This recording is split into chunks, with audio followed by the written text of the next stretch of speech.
and a superpower, they don't even want to talk to me. In fact, he wouldn't talk to me if not for the superpower. He isn't doing much talking now. I shouldn't have to do all the work. You're the interlocutor. Come on.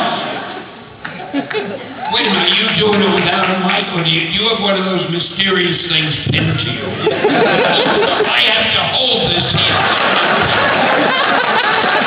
Some great way to treat a guest. I think I'm a guest. I don't know.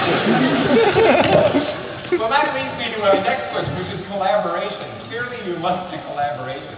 You love to collaborate. Why is that? You don't love to collaborate. I'm not an artist. I have to collaborate.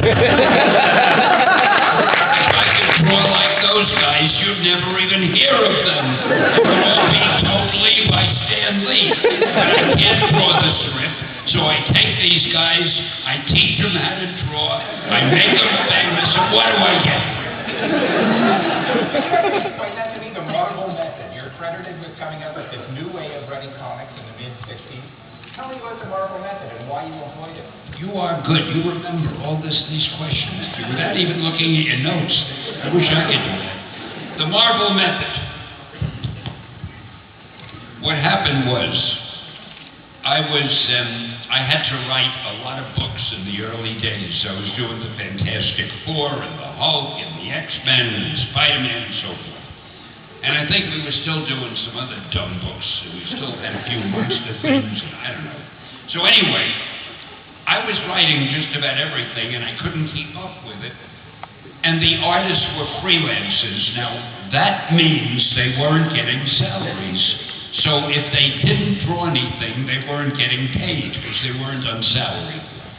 I couldn't let a guy like Jack Kirby or Steve Ditko or John Buscema or John Romita or any of them sit around with nothing to do.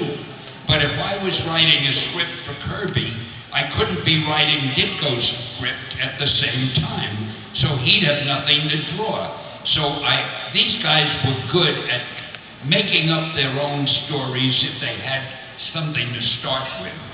So I would say to Ditko, look, I haven't got time to write your script, but here's what I think the story should be. We'll get a villain called the Green Goblin, and he'll do this and that, and you come up with some fight scenes, I don't care. I left the tough stuff to him, and he would go ahead and just draw whatever he wanted based on what I told him, and I would finish Kirby's story.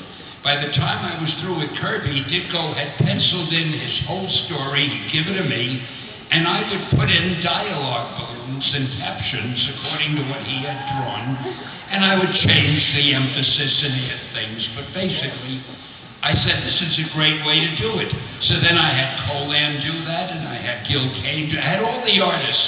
I would just give them the germ of an idea. They would draw it. I could put in the dialogue later, and that way I was able to write all these books pretty much by myself. And it was great. They did the work. I took the credit. There was no benefit.